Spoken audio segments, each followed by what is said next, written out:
తిరుచానూరు శ్రీ పద్మావతి అమ్మవారి కార్తీక బ్రహ్మోత్సవాల్లో రెండో రోజైన శుక్రవారం రాత్రి హంస వాహనంపై సరస్వతి అలంకారంలో అమ్మవారు దర్శనమిచ్చారు. హంసకున్న విలక్షణ ప్రతిభ ఏంటంటే పాలను నీటిని వేరు చేయగలడం.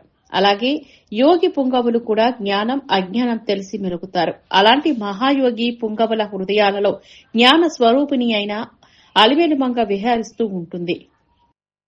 జ్ఞానార్జనకే సరస్వతీదేవిని ఉపాసించే సాధకులు హంసవాహన సంయుక్త విద్యాధికారి మమ అని ఆ తల్లిని ఆరాధిస్తారు.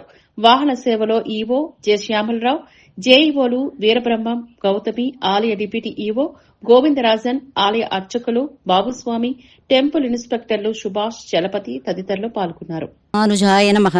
ஸ்ரீமதே நிகமாந்த மகாதேசிகாய நமக. ஸ்ரீ வெங்கடேஸ்வரா பக்தி சேனல் அன்பர்களுக்கு அடியேனுடைய நமஸ்காரத்தை தெரிவித்துக் கொண்டு இன்றைய வர்ணனையை தொடங்குகிறேன். வீணையை வைத்துக்கொண்டு நமக்கு இதோ காட்சி கொடுக்கின்றாள். ஹம்சம் என்பது அன்னபக்ஷி. பிரம்மாவுக்கும் சரஸ்வதிக்கும் வாகனமாக இருப்பது இந்த ஹம்சம். எம்பெருமான் வேதத்தை வெளியிட்டு அருளி மகள் கோலத்திலே தாயார் வீறுதோன்ற அமர்ந்து காட்சி கொடுக்க இருப்பதை வலம் வருவதை நாம் இப்போது ஆவலோடு எதிர்பார்த்து காத்து கொண்டிருக்கிறோம். பக்தர் தன்னுடைய பஞ்ச ஆயுதங்கள் சங்கு, சக்கரம், கோதண்டம், கதை முதலிய வைத்து இவற்றையெல்லாம் வைத்து ஒரு குளத்தை, அதாவது ஸ்வர்ணமுகி நதி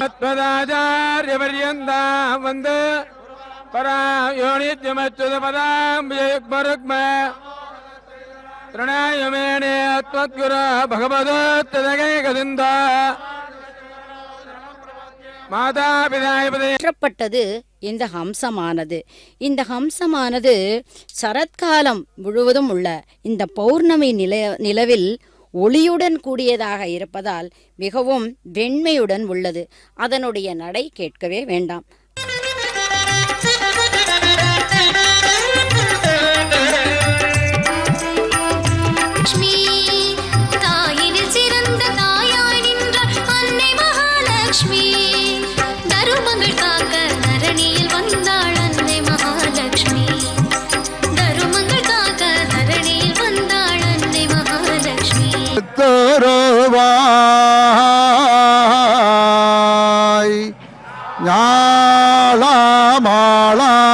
ஞாலமாளாந்தாடேக்கு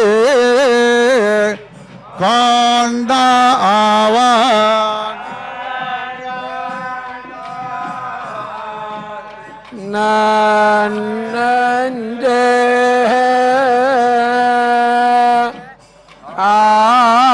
நீந்த முடியும். பற்றுக பற்றத்தான் பற்றினை, அப்பற்றை பற்றுக பற்று விடற்கு என்று சொன்னார்கள். அப்படி திருவருளை நாம் பெற வேண்டுமேயானால் தாயாரினுடைய திருவருள், அதாவது சிபாரிசு இல்லை என்றால் நிச்சயமாக பெருமானுடைய திருவருள் கிடைக்காது. எனவே தாயாரை நாம் வேங்கட நிவாசாய சீனிவாசாய மங்களம் என்று சொல்லுகிறோம். அதிலே கூட பார்த்தீர்களே என்றால் என்ன அழகாக சொல்லியிருக்கிறார்கள். முதலிலே சொல்லும்போதே ஸ்ரீ என்று சொன்னாலே நம்முடைய தாயாரைத்தான் குறிக்கும். அந்த ஸ்ரீய காந்தாய கல்யாணைக்கும் பெருமானை விட்டு பிரியாதவளாக இருப்பவள் நம்முடைய தாயார். என்றைக்கும் பிரியாதவள் என்று பார்க்கும்போது இந்த 5 நிலைகள் அது கூட பரவாயில்லை. அதிலே விபவம் என்று சொல்லப்படுகின்ற அந்த அர்ச்சாவதார மூர்த்தி விபவம் என்றெல்லாம் சொல்லப்படுகின்ற நிலையிலே சரியாசனம் வைத்த தாய் அவள் சரஸ்வதி. கலைமகள் என்ன செய்வாளாம்? அரசரோடு என்னை சரியாசனம் வைத்த தாய் என்று சொல்லுவார்கள். அரசன் எந்த அளவுக்கு பெரியவன், பணத்திலே சிறந்தவன், செல்வத்திலே சிறந்தவன், கல்வியிலும் சிறந்தவன், வீரத்திலே சிறந்தவன், அவனுக்கு இணையாக நம்மை அமர வைக்கக்கூடிய ஒரு நிலை, அதை அருள்பவள் சரஸ்வதி. அந்த சரஸ்வதியாகவே இங்கு மாறி, கலைமகளாகவே இங்கு மாறி, அதுவும் அன்னவாகனத்திலே, கலைமகளினுடைய வாகனம் அன்னவாகனம், அந்த வாகனம் செய்து நமக்கு அருள் செய்து கொண்டிருப்பவள் நம்முடைய தாயார். அது மட்டுமா, அங்கே ஒரு ஆதிசங்கரர், அவருடைய வரலாற்றை பார்க்கிறோம். ஆதிசங்கரருடைய வரலாற்றிலே அவர் வீடு வீடாக சென்று பிட்சாம் தேகி என்று கேட்கின்றார்.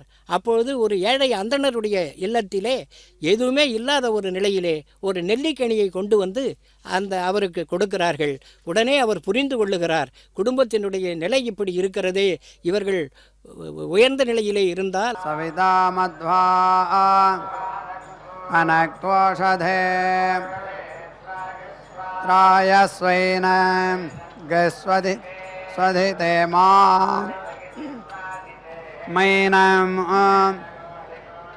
ஹிகம்சேர்திவம் அக்ரே நமா லேகேரந்தஹேமா யந்த்வா அயக்ஸ்வதிதிஹ ஸ்வதிதிரிதி ஸ்வதிதிஹ. ఓం నమో వెంకటేశాయ.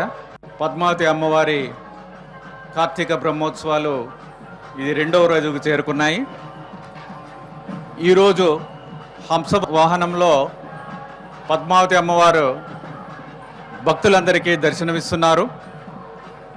ఈ వాహనంలో ఊరేగుతున్న దర్శనమిస్తున్న పద్మావతి అమ్మవారిని దర్శించుకోవడానికి వేల మంది భక్తులు ఈ మాడవీధుల్లో వచ్చి ఉన్నారు. ఈ కార్యక్రమం సందర్భంగా విద్యుత్ దీపాలంకరణ చాలా పెద్ద ఎత్తున చేయడం జరిగింది. ఇక్కడే కాదు, తిరుచానూరులో అలాగే తిరుపతిలో కూడా వివిధ ప్రాంతాల్లో ఇవన్నీ చేయడం జరిగింది. అలాగే భక్తులందరి సౌకర్యం కోసం LED స్క్రీన్లు కూడా పెద్ద పెద్ద స్క్రీన్స్ పెట్టడం జరిగింది, మాడవీధుల్లో పెట్టడం జరిగింది. అలాగే వివిధ రాష్ట్రాల నుంచి టీటీడీ తరపు నుంచి, హిందూ ధర్మ ప్రచార పరిషత్ నుంచి, అలాగే SV ఆర్ట్స్ కాలేజీ నుంచి కళా బృందాలు సుమారుగా 112 కళా బృందాలు ఈ సాంస్కృతిక కార్యక్రమాలు ఇక్కడ ప్రదర్శిస్తున్నారు వాహనాల ముందు.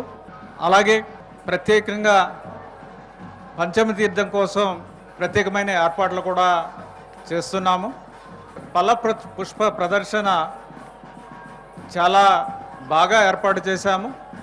చాలామంది భక్తులు వచ్చి చాలా సంతోషంగా బాగున్నాయని చెప్తున్నారు.